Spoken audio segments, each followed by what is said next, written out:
Well, hello everybody. It's good to see you. This is November 18, and most of the leaves have fallen.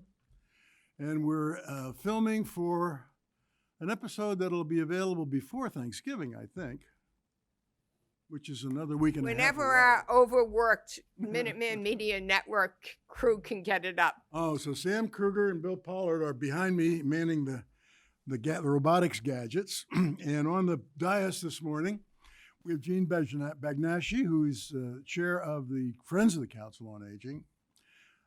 Angela Smith, who is outreach and program manager. David Klein. Pardon?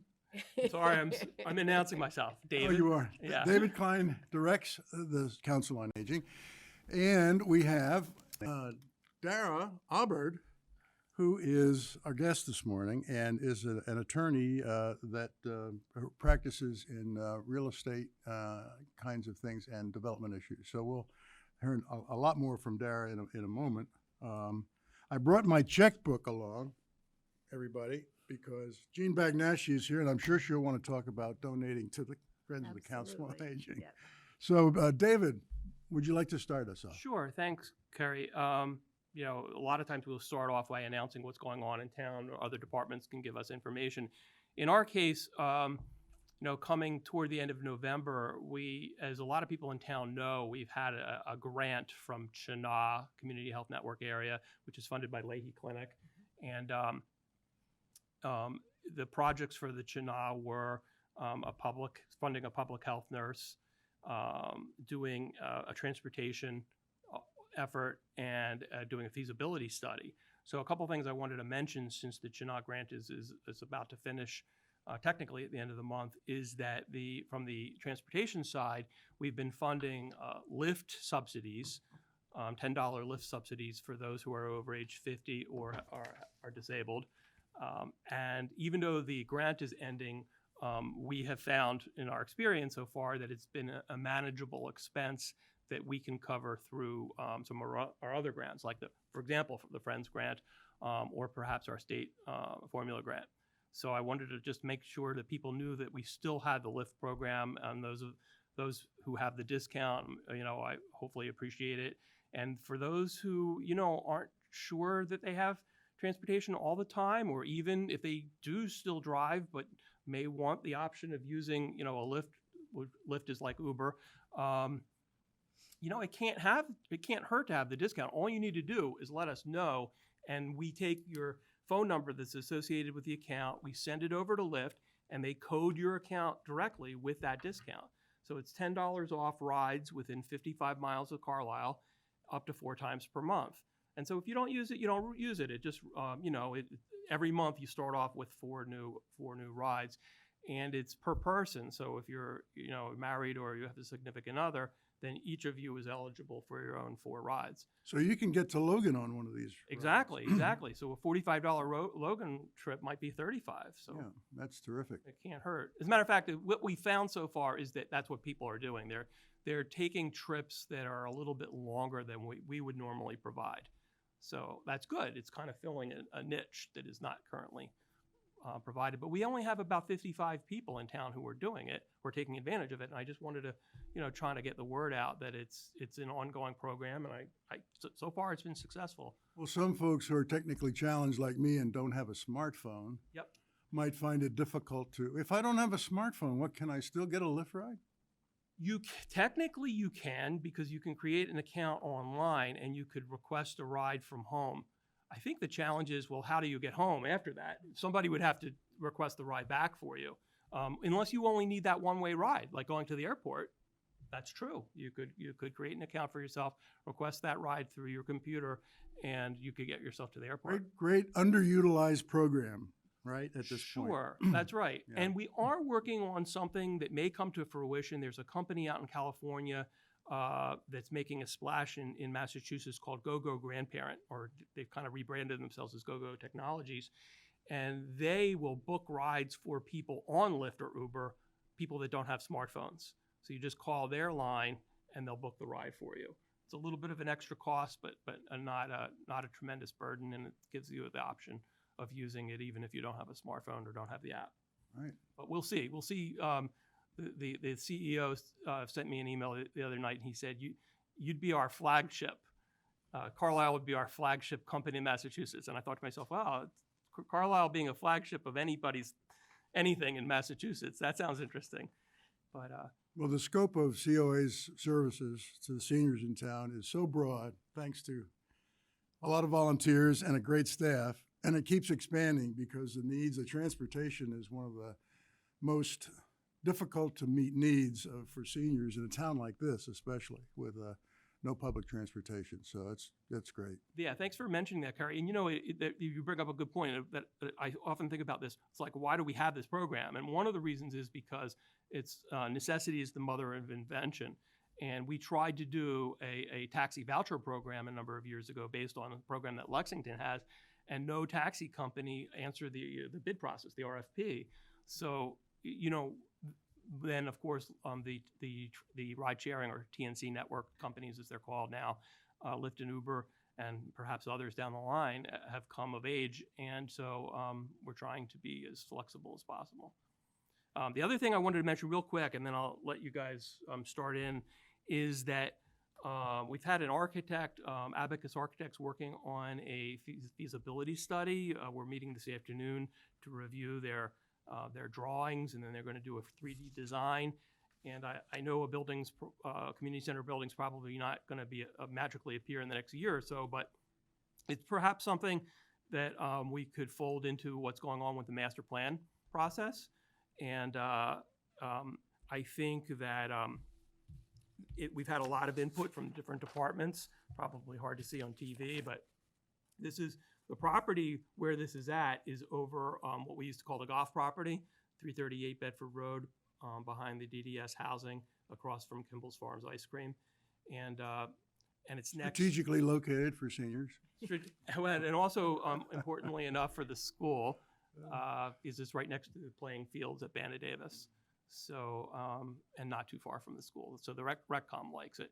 But, I think that the work's that's been done on this, in terms of feedback from the various the various groups that might use the building, has been valuable and is transferable even if the building were in another location at some point. So we'll see. Anyway, that stuff is drawing to the end. It's been a long process. There was a community needs health assessment 2 to 3 years ago, and I wanted to let everybody know that. Well, the Master Planning Committee held its first all-hands-on-deck meeting at the school in the cafeteria the other day to introduce the consultants. And there were 70 or 80 people from town attending, and the community center is certainly on the top of mind for a lot of folks that came to that meeting. So, yeah, that's great. Yeah. When we did a survey online that some people may have taken, I think we had about 380 responses. The breakdown in age of the respondents was great. It was not like all seniors or there was a wonderful breakdown. It was almost like 30, 30, 30. We only even had 61 respondents that were under 18. So that was interesting. One of those was my granddaughter. Oh, is that right? How is she doing? How does she like CCHS? She loves it. She's a junior this year, and she particularly likes everything about it, I think, at this point. And I keep asking her, I've been advocating that all the towns around us have Metco at the grade school level. We're the only town in the area that doesn't. And I asked her about Metco, and she says that's a great program at the high school. So this is the program with students from out of town, from Boston, can come. Yeah. Okay, yeah. Awesome. So anyway, she's loving it there. Okay, so I'll just quickly pick up and mention a few lunches before then we go to you and Dara. Okay, so we have 3 lunches every month, and the first is at Neshoba Tech, which will be on December 18th, and there's always a wonderful selection. This time it's grilled salmon with hollandaise sauce or grilled pork tenderloin, and on December 4th we're going to have shrimp scampi at Chelmsford Crossing at the Congregational Church, or you can have chicken if you request it when you register. And we're going to have Jacqueline and Michelle Aarons, who's a mother and daughter team that we had last year, and they sang and played the piano, and they were fabulous. So they'll be back.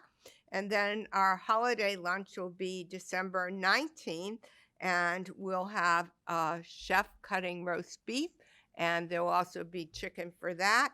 And that will be followed by our choir singing from the school. So we think we're going to have a very large group of kids, and of course we'll have Santa stopping in as well.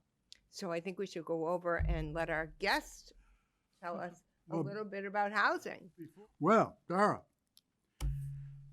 Obbard is an attorney. I think she's from one of the towns nearby.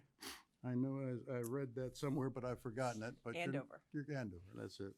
And she's an attorney that specializes in housing issues and especially affordable housing issues. Now, whenever we talk to seniors or get together and talk about housing, they all say we'd like to have more diversity of housing choices in town so that we could remain in town.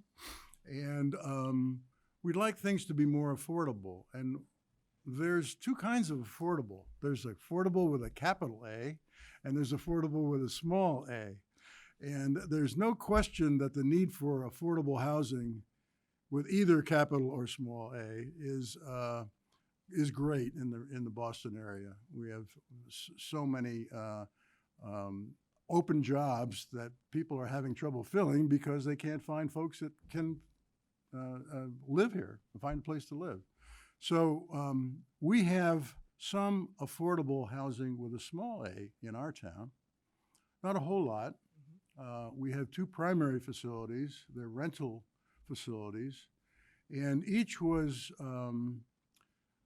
created based on one of our citizens providing land for free or for a very attractive price to build these facilities. Otherwise, that never would have gotten off the ground because land is so expensive here in this town. And each of them only took about 4 acres to create affordable housing for nearly 50 people in 2 locations. So it's possible to get a lot of leverage if you have the land to do it. But those are just some of the issues. Now, you're an attorney. You probably started in general practice and somehow got into a specialty practice. How did that all happen? Right. Well, thank you for having me, to all of you. This is exciting. It's nice to be able to talk about an issue like this, particularly outside the city limits, because when people talk about affordable housing, oftentimes they're talking about housing within the boundaries of a large city, and they don't often get around to talking about it in the context of a suburb or even an exurban community. So kudos to you for bringing this up. So you're right, I did not start out in affordable housing. I didn't even start out in real estate, although I come by that rightly because my mother was a real estate attorney, my uncle was a real estate attorney, and pretty much everyone I knew growing up with David in the Philadelphia area was a real estate attorney. But I had initially taken a different approach. I went into corporate law and entertainment law, believe it or not, when I was in New York. And then my husband got a job in rural California, and I followed him out there. And rather than take the California bar right away, because I had just taken the New York bar, I decided to help a friend start a small social justice nonprofit. And I really got involved in mission-based organizations. I felt like suddenly I had a purpose, and I really wanted to use the skills that I had spent so long in law school acquiring to help people instead of to help companies. So when I tired of living in California and wanted to move back to the East Coast, I did a search, believe it or not, on Google for Community Development Law Boston. And I found a very well-known firm in the Boston area, sent them my resume, had an informational interview, and before long had a job. So that's how I got into affordable housing. That firm, Klein Hornig, specializes in affordable housing and community development law. And I've since moved on from there, but my mentors were there and got me involved in this work. So what is the difference between the big A and the little a? So the little a, as you might imagine, is a plain English term. If it's housing that is affordable to you, if you can afford it, it's affordable small a. So of course that means something different to a lot of people. generally the rule of thumb is that you don't want to spend more than a third of your income every month on housing. And so housing that, of course, costs more than that can start putting a strain on your finances. And that can happen at any economic level if you are, quote unquote, house poor, right? And there's a lot of things that go into that. Obviously, the cost of building materials, the cost of labor, the cost of land, which, as we know, is roughly, when you have a building on land, the value of that property is roughly 4/5 attributable to the land itself, and only 1/5 attributable to the building on it. So market trends and the economy and all sorts of things play into whether housing is, small a, affordable to you. And that can also be very subjective, right? Because some families can tolerate spending more of their income on housing than others. Big A, affordable, is generally what we refer to as housing that has been subsidized by one program or another in its building, which subsidy has come with some sort of restriction on the land that says the only people who could live in that housing, who could rent that housing, or who could purchase that housing are people who make a certain percentage of area median income. And area median income is usually defined by the Department of Housing and Urban Development in Washington. And our area includes basically Boston and Yes. And as you might imagine, to your point earlier, Boston area housing is incredibly expensive. It's one of the most expensive metropolitan areas in the country, if not the most expensive. And so when you talk about affordable housing, you're talking about anywhere from 30% to 120% of area median income, depending upon the subsidy source of your development funds or operating funds. And, in the Boston area, that puts you at a higher bracket than where I live in Andover, which is part of the Lawrence and Southern New Hampshire area median income.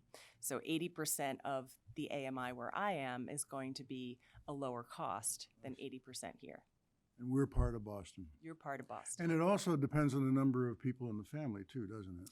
It does for rental, generally. For rentals, I see, It is scaled up depending upon how many members of the family. And, naturally, housing that houses more people will cost more, but also they want to make sure that it doesn't cost exponentially more, because you don't want to prejudice people with bigger families. So there is rental, and then there's also purchase. We have one small development that includes 2 affordable houses that were purchased or have been purchased.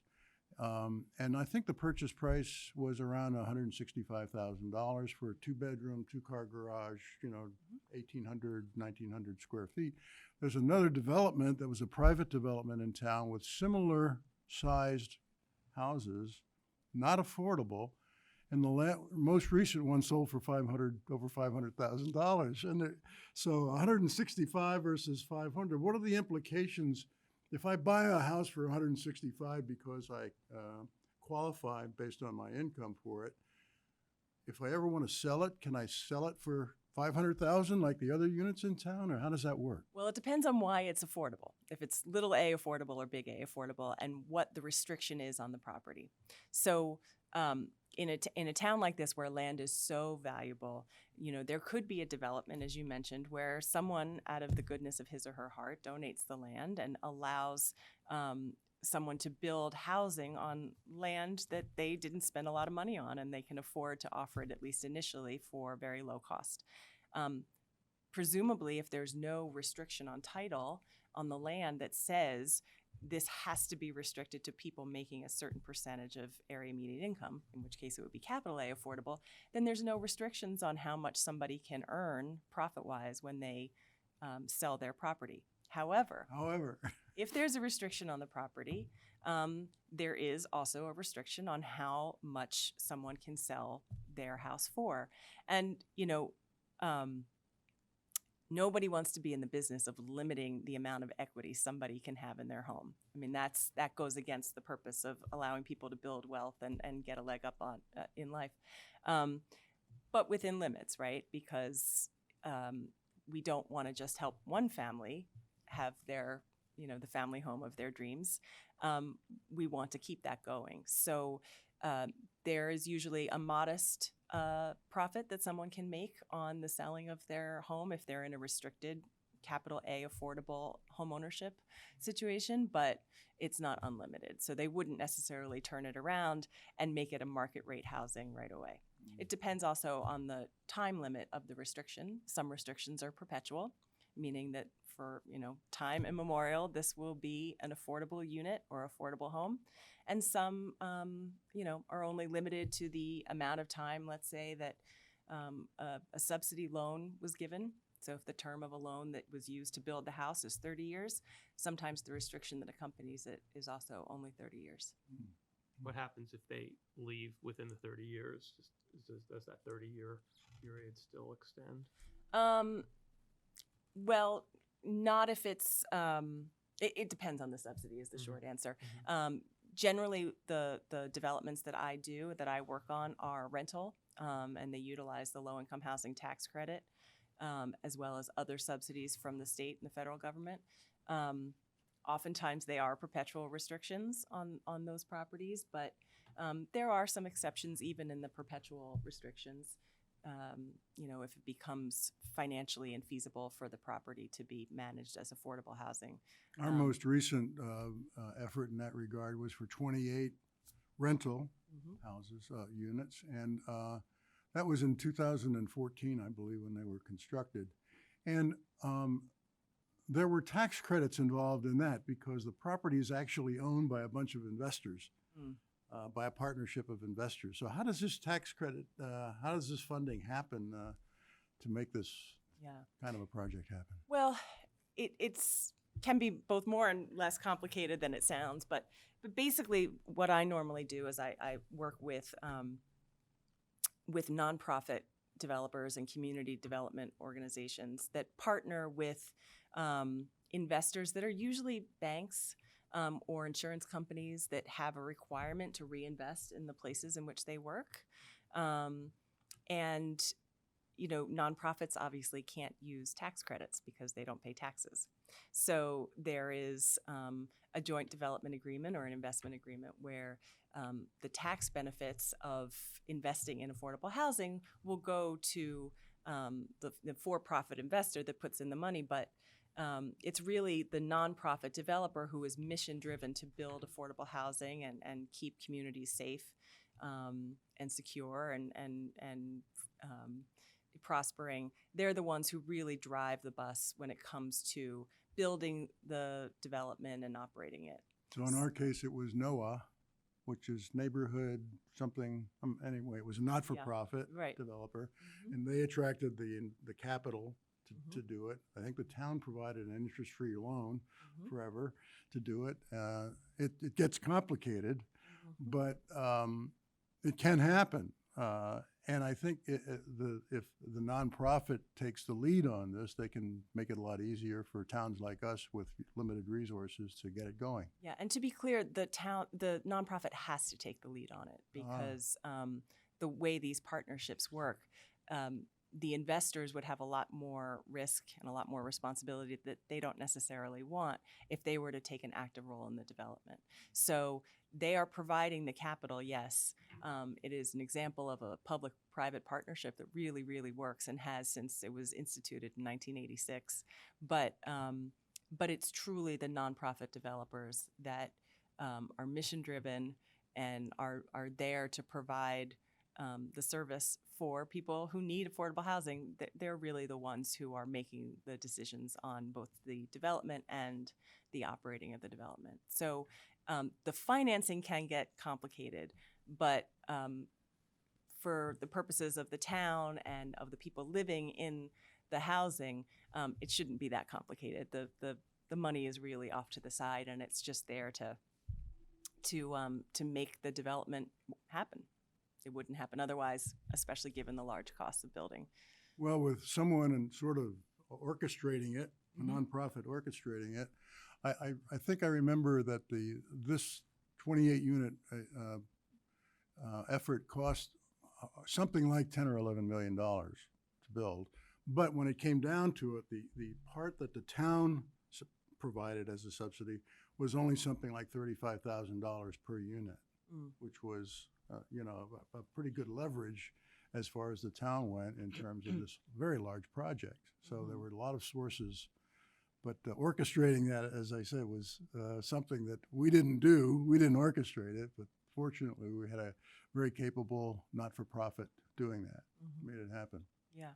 Yeah. I mean, I think that there are other ways, particularly for towns like Carlisle and Andover as well, to get at this issue, to get at the affordability issue that don't involve tax credits. I mean, that is the largest generator of units in the country because it's such a big program, but it needn't be. And particularly in a community like this, where I'm assuming you'd like to keep the general feel of your community in terms of being relatively, rural or exurban, there are other opportunities that don't necessarily require anything that complicated or even that large.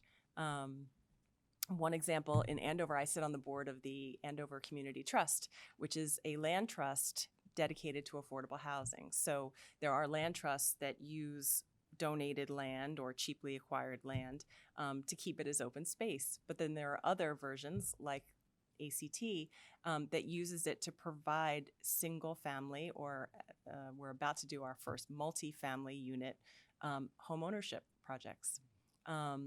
And that's a really great way for, the town to kind of seamlessly put affordable housing, capital A, because it is restricted with the deed restriction. But in our case, we take lots that are otherwise unbuildable because they're undersized. We get them relatively cheap or even donated in some cases. And we use local area high school, technical high school labor to build the houses. So the students at the Greater Lawrence Technical School get some really valuable experience building a home. And families apply for the housing, go through a relatively rigorous process to be selected. And the way that works is that the nonprofit, Andover Community Trust, retains the land. Remember, 4/5 of the value of the property, retains the land, permanently affordable deed restriction, and ground leases the land to the family. The family, however, purchases the house. So my property professor in law school would be very pleased to hear me repeat this after all these years.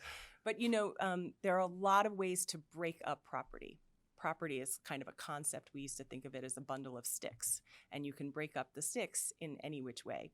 So in this case, we break up the land from the house. We sell the house. These are homeowners. They don't rent the house. They own the house, and they will be able to sell the house to a similarly chosen family for a profit. Not obviously unlimited profit, because the people to whom they sell still are restricted to being a certain percentage of area median income.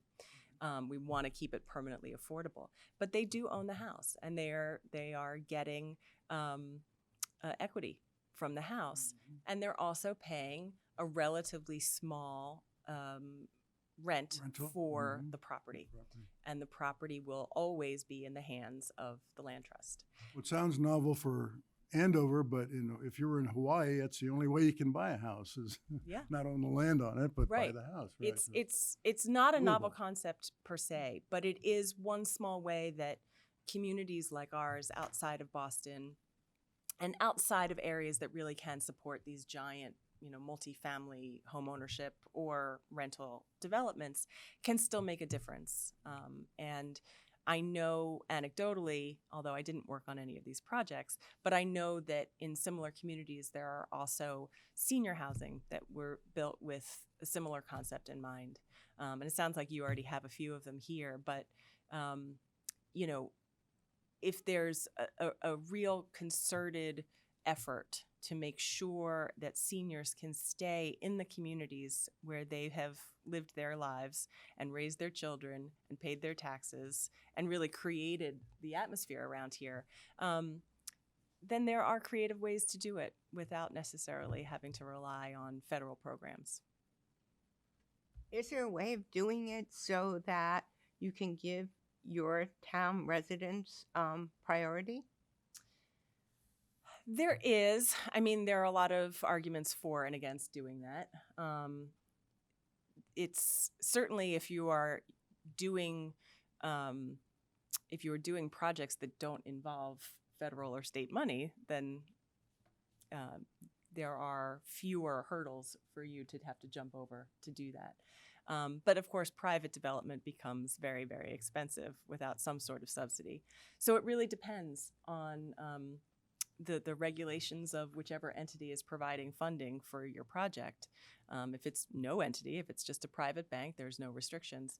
But you also want to think about, depending upon what kind of housing you're building, whether that's something that you want to put in your restriction. And that's a debate that towns will have probably forever.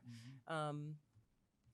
I come from a mindset of thinking that while, yes, it's nice to be able to stay in the community where you've always lived and amongst the community and friends that you've had for a while, it's also important to give people the opportunity to move to a community of opportunity.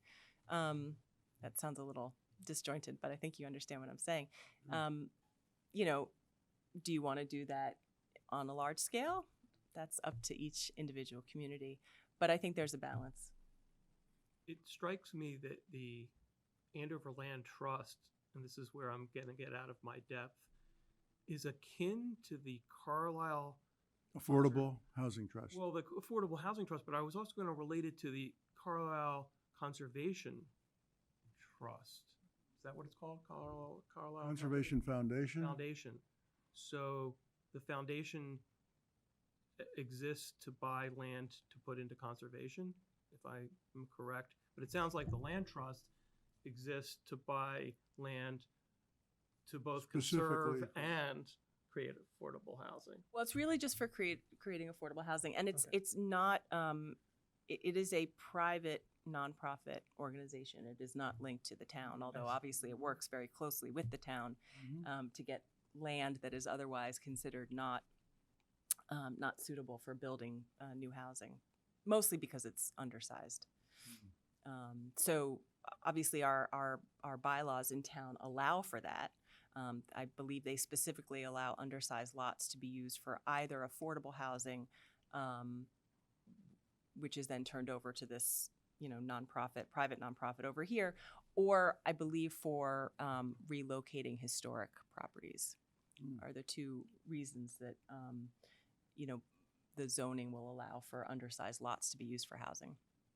Well, when you mentioned bylaws, it just triggered in me. We have another tool in the kit bag that we could use for more affordability, and that's called apartments that are attached or accessory apartments, either attached to or in part of the house or even detached from the house. And we have a bylaw that says we can have up to 75 of those in town. We only have 25.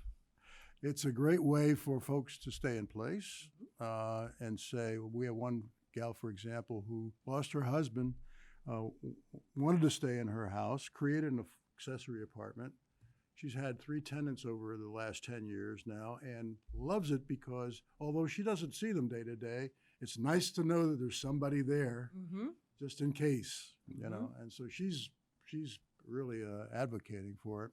Another group of folks have built them for aging parents, that kind of thing. But there is another tool that we have that is underutilized in this that can be privately funded, but it's not affordable. And most of these are not affordable with a capital A. That's true, but that's Yeah. okay. I mean, again, it's particularly in wealthier communities when you're talking about just making sure that people who have lived here can stay here.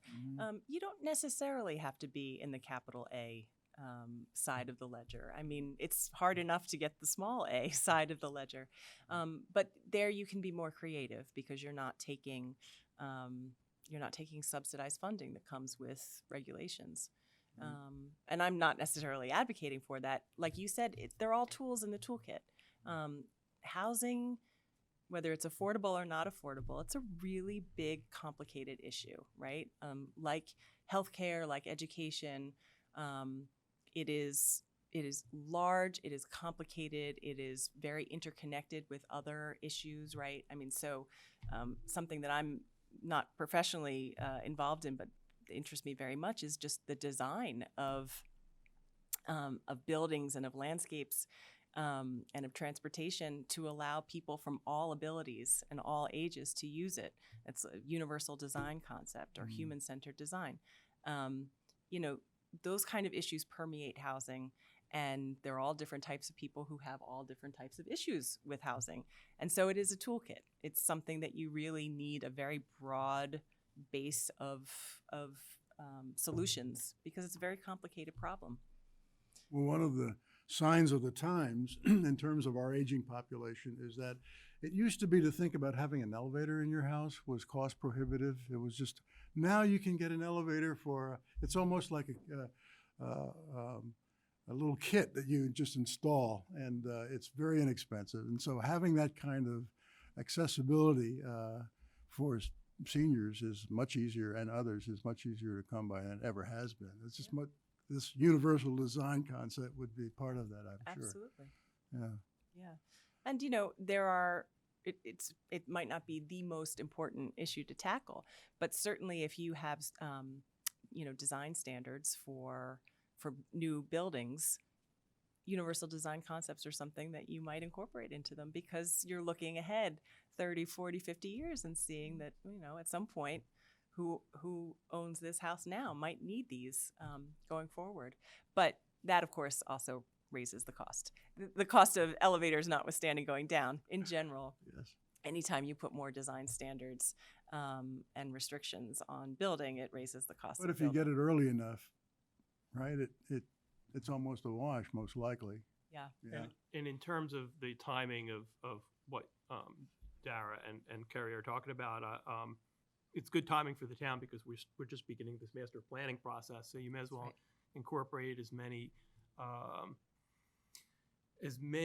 advanced thought processes as possible. For example, Carlisle is an age-friendly town. According to AARP, we're certified as age-friendly, but we're not yet certified to be dementia-friendly.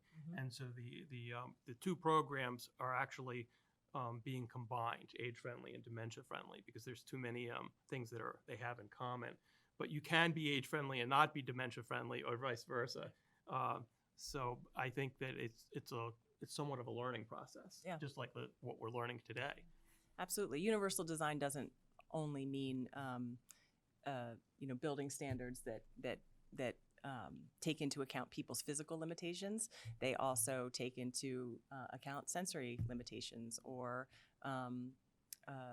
cognitive limitations. So it's about lighting design, and it's about signage and the types of fonts you use for various signage around town. So again, it all costs money, right? To think about this up front costs more money up front, but think about, are you putting in place things that will save you money on headache down the road?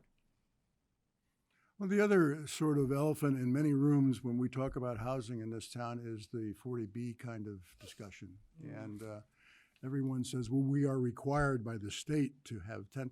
Well, we're not required by the state to have 10% of our housing is affordable. But if we don't, there are consequences. And so that's always a discussion, an underlying kind of issue. And for us, we're way behind the curve on this. And for us to get caught up, even our housing authority that has been in place for years said we'll never get there, because we're so far behind the curve. and the land is, the buildable lots are so few in comparison to the needs. So that sort of has quiesced in our discussions about affordable housing, because it's so difficult for a developer to come in and think that they can, in an unfriendly way, come in and build a 40B. It's without any infrastructure, without any sewers, and without any town water. It's awfully difficult to even contemplate doing that, and so many hurdles to overcome. So it's been less of an issue, but it still is, certainly an issue. Yeah, I mean, How's Andover done in that regard? Andover does relatively well in 40B. I think we are at 13%. Oh, wow. So, Andover has pockets of town that are probably more dense. We do have public transportation, and just in general, there are, while there are parts of Andover that are more rural, there are parts that are not so much. And so, density is not as much of an issue in some parts as they might be here. But, 40B is, as you pointed out, it's not a hard requirement. It's a little bit of a carrot and a stick, depending upon how you look at it. It is a law that was enacted to kind of document a desire for affordable housing to be built outside the city limits. And to some extent, the collective will of the community needs to be there to take advantage of the carrot or be sufficiently moved by the stick. If it's not there, then you'll just languish at 2% affordability. And maybe members of the community think that's okay, and others don't think it is. So, to me, the benefits of affordable housing, not just for the people who live in the housing, but to the entire community, are very obvious, but others disagree with me. So, the issues that you mentioned about keeping affordable housing from being built here are not insurmountable if you wanted to surmount them. Right. If you don't, then you don't.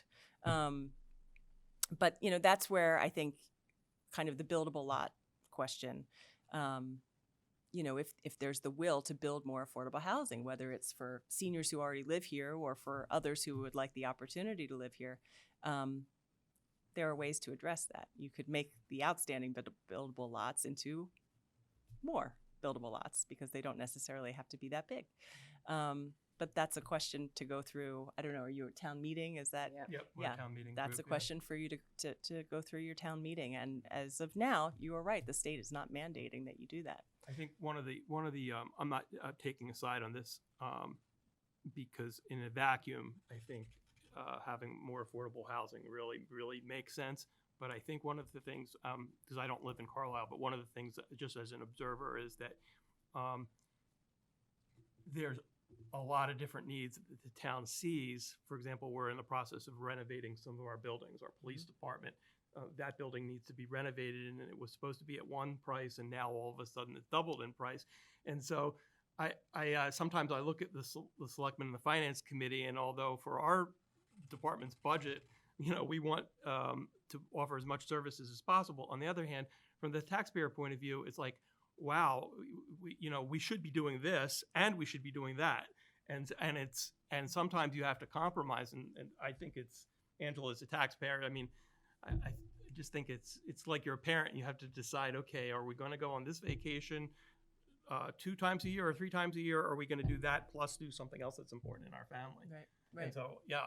I mean, am I wrong about that, looking at it that way? I mean, if we just had an unlimited supply of funds, then we'd probably do a lot. But Well, it's complicated by several things. And one is lack of land. Another is the lack of funds because we don't have any industry. Mm-hmm. So it's all taxpayers. And I think the third issue, as Carrie brought up, is we don't have wells. I mean, we have wells and we have septic. So that means people have to be very careful about how much they put on a piece of property before it starts affecting everybody, because we have had people's wells gone dry. So it's very complicated. Yeah. And again, I think that the law was designed to acknowledge that the situation is different for every community. It is very clearly an aspirational law. If you want to, if you want to take advantage of the benefits of having 10% affordability in your town, then it's a mechanism for doing that. But yeah, there's so many hard choices that need to be made when you talk about housing. But it's there are value choices embedded in every law and in every decision along the way of development. So We spend our time you just trying have to to keep decide which one. right. We spend our time trying to keep people in their homes. So Right. in our department. Yeah. So in other ways. So And there's funding for that as well, right? I mean, there's private funding for that. I imagine there's public funding, although it's not my area. But when we talk about universal design, you can retrofit universal design for a lot of these properties, and that can help people from a physical standpoint stay in their homes, but it doesn't do anything to help them stay from a financial standpoint. And so that's the difficulty. right. Dara, is there anything you want to make sure that we cover before we move on to other things? I think we've covered a lot. I think the bottom line takeaway is that housing is a very personal and emotional thing for everyone, and as communities grapple with aging populations and with the demands on housing in a metropolitan area where people really need to find housing in order to take jobs and they can't, there's a lot of soul searching that has to go on in terms of just what your priorities are and how best to really help people stay in their homes, to have a really solid roof over their heads and a house that works for whatever stage of life and whatever financial situation they're in. So I think the biggest takeaway is to just be really sensitive to, as you all are, obviously, just having the conversation about how much housing means to people, and not be afraid to think outside the box and to enlarge your toolkit as best you can. So that's it. Dara, Thank you for having me. Thank you. Thank you very much for that. That was excellent. I think we should move on and hear from our friends. Well, Gene, I brought my checkbook along. Is that the... So everybody get ready, because it's that time of year, Gene, isn't it? It is, and thank you, Carrie. I will make sure you don't leave without passing a check on. But, just listening to Dara and having lived here in this town for 45 years and being a senior, I'm always considering what comes next. But as far as a Friends representative, that for over 25 years, the Friends have been supporting the COA and all the wonderful work that it does in town. And to be clear, the Friends is not part of town government. It's a separate, non-for-profit corporation in support of the Council on Aging. The Council on Aging cannot solicit funds directly. So we are the fundraising arm, and lucky for us, the town has been very, very supportive of the Council on Aging because of the wonderful job that they do. But what strikes me from Dara's talk is that statistically, our population in town, our senior population, is approaching 30%.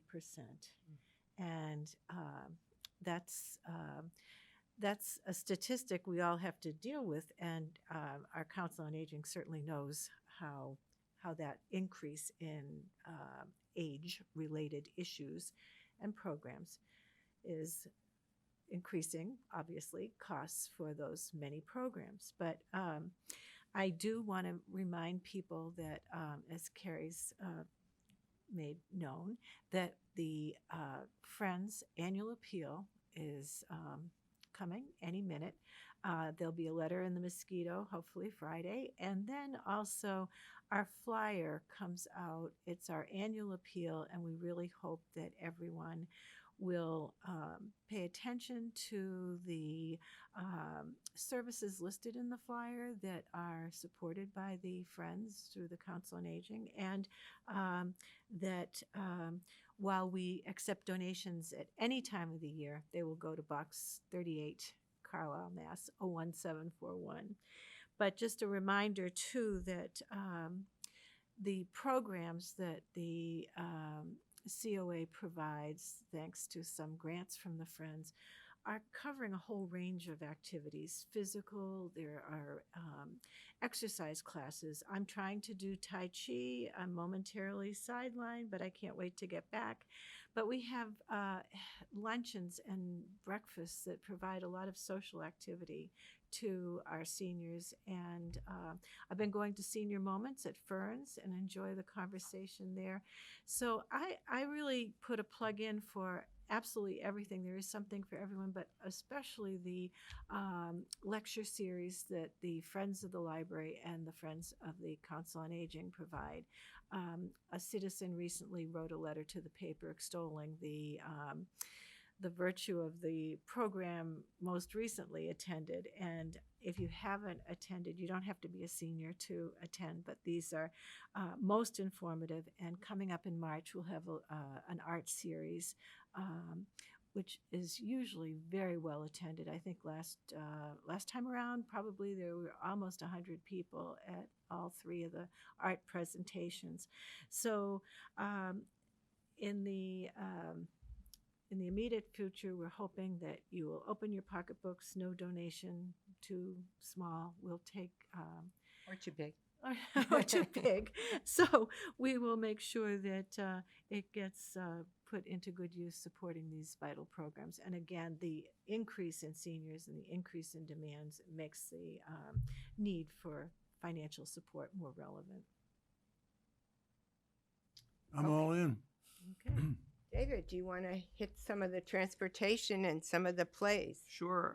And first of all, I just want to reiterate what Kerry and Jean were talking about. The money that we get from the Friends, and they're so innovative. They actually give us a block grant the beginning of the year to help us with these programs, and not a lot of Friends groups for other councils on agings do that. They help a lot in their communities, but it's more you've got to go to them and ask them specifically for the money, and so it's a more drawn out process. So I really appreciate working with you guys, and I know Angela does too. Plus, they're another pool of volunteers for us, aren't they, Ange? Absolutely. Yeah. Transportation, I touched upon the Lyft program before, but people should also obviously be aware that we have our own vans here in town, and we have drivers for each day, or at least a driver for each day. Sometimes we are able to get a second driver. And so we generally operate within about a 15 square mile radius, but that will get you to Emerson Hospital, it'll get you to Leahy Clinic, it'll get you to Westford to shop. As a matter of fact, on Fridays, we have a, quote, shopping van that goes to Market Basket. And all you need to do if you need a ride or would like to try it out is to call the COA office, call the transportation line at 978-371-6690. And if you have a general question about transportation or any of our other services, it's 978-371-2895. Also, we have some trips coming up. We have a trip to the Festival of Trees in Wellesley, Festival of Trees and Snow Village Tour on Tuesday, December 10th. If you would like to register for that, it's $5 for the tour and $5 for the van fee. And the van leaves at Congregational Church at 10:30 a.m. There's lunch on your own at Paparazzi Restaurant before the tour, and we can take up to 12 people. So first come, first serve. And there is a preference to Carlisle seniors up until December 4th, and then after that, anybody can register, or you can just call even from out of town, and we can put you on the list, because if there's extra spots, obviously, we want to try to get as many people as possible to come. A show is coming up on December 11th, Miracle on 34th Street, and that's being shown at the Greater Boston Stage Company and leaves Congregational Church at 11:30 a.m. Lillian DeBenedictis is the trip coordinator. If you're interested in going, please call Lillian at 978-369-1848 by November 26th, which is the day before Thanksgiving or the Tuesday before Thanksgiving? Yeah, the Tuesday before Thanksgiving. Obviously, she needs to know their show ticket prices are $37. And so, again, there's a limit on the number of people that can go on the van as well. So please let Lillian know. Again, 978-369-1848 if you're interested. And Ange, you were going to talk about some of the lunches. I think you already Right. touched upon some of them. I did the lunches, but we also have coffees December 5th at the Sleeping Room, men's breakfast December 12th, and we have senior moments that Jean mentioned at Ferns on the 9th and the 23rd of December. And one thing I do want to plug is we have a discussion about being mortal, which is a particularly interesting book that was written by a doctor trying to take care of his parents and realizing that doctors aren't taught to really take care of the person. They're taught to treat diseases. And it's a really interesting discussion about aging and what we are all going to face. So I'm hoping people will sign up for that. We have 2 wonderful speakers from the Sjoberg Nursing Service coming on December 3rd at 1:30 at the Gleason Library. And then I know we are running out of time, so I'm going to quickly hit a few of the other things that are coming. We have our knitting group. We have 2 of them. One, you can knit whatever you'd like, and that's on December 6th and 20th. And on December 19th, we have KISS, which is the knitting group that knits for the homeless. And matter of fact, I think they went in this weekend and delivered them to Cathedral on the Common. We have our social hour at Benfield on December 9th. And we also have free Reiki and free meditation groups. And we have exercise. And David, maybe you want to hit Sure, real I'll quickly. touch on that in a sec. I also forgot to mention that there's a dress rehearsal, senior dress rehearsal of the Christmas Carol, Charles Dickens play at Theater 3 in Acton, and that is Wednesday, December 4th. Tickets are only $5 at the door, so you don't have to pre-register for that. $5 tickets at the door for seniors on Wednesday, December 4th. Exercise on Mondays. We have tap dancing with Katrina, and no experience necessary, no partner necessary, just a willingness to learn, right? And wanting good exercise and have fun. And we're always looking for people that do the tap dance love it. You don't have to be Fred Astaire, Ginger Rogers. You just have to come and want to have some fun. Please call the Council on Aging to register, 978-371-2895. That applies to all these classes. On Tuesdays, we have 2 classes, one Zumba Gold through the RecCom department. And that is, where is that held? St. Irene, and also Tai Chi, which is also held at St. Irene. The Zumba Gold is a 10:45 a.m. class, and the Tai Chi is a 12:30 p.m. class. As Jean mentioned, the Tai Chi is very good. We have a great instructor. It is a fabulous, I never realized how important Tai Chi was for circulation and balance. So I'm a fan. I did Tai Chi years ago by myself to a David Carradine tape. He was an instructor. Oh, And believe it or not, he was really a good instructor. Post Kung Fu. You're dating yourself. I am but- definitely dating myself, all right. On Wednesdays, there is a Hatha Yoga class at Benfield Farms and a line dancing class at St. Irene's. The Hatha Yoga is at 9:30 a.m. and the line dancing is at 1:45 at St. Irene. There on Thursdays, we have 2 classes that are right here in Town Hall normally, although sometimes they're switched out. Fitness and cardio boost, they're right after each other. Some people take both, right? Yep, Yeah. we do. The fitness is at 9:45 and the cardio boost is at 10:45, both also taught by Katrina. And on Fridays, I was going to say we only have 1 class. Now we have 2. We have SAMA, Senior Approach to Maintaining Agility, which Angela takes, and it's taught by Sensei Sarah Hanley, which is an excellent class, right? I love it. Yeah. And then there's chair volleyball, which is a new offering that the DeBenedictises have been championing. So far, people seem to be having fun with that. We also want to mention that we have blood pressure clinics at most of our food events. Our coffees, COA coffees, our Chelmsford Crossing lunches, our men's breakfast, and our COA lunches, and even the senior moments. And those blood pressure clinics, they can be important. We've had people that have discovered that there have been issues just by virtue of the fact that we have somebody there helping take them. We had somebody leave the men's breakfast after having their blood pressure taken, and we called the ambulance and they went off to the hospital. So if you're not feeling well and you know there's something going on, please come and have your blood pressure checked because it may be important. Definitely. And Police Chief Fisher was there too at the men's Yep. breakfast. So that was very helpful in that scenario. We have a podiatry clinic coming. That was November 4th and 5th. It doesn't go till January. Right. Podiatry clinics are every other month, and we have a lot of people come there. Men's breakfast, haircuts to go. Did you mention that? No? Okay. Haircuts to go is right here in Town Hall, upstairs in the healed room. Relatively inexpensive haircuts. Yep. And call the COA to reserve your 15-minute appointment. We have walking at the Carlisle School Gym in the morning, 6:45 to 7:30 a.m. Call the facilities department. We're almost done. Yeah. Okay. We're running out of time. We've run out of time. We'll leave it at that.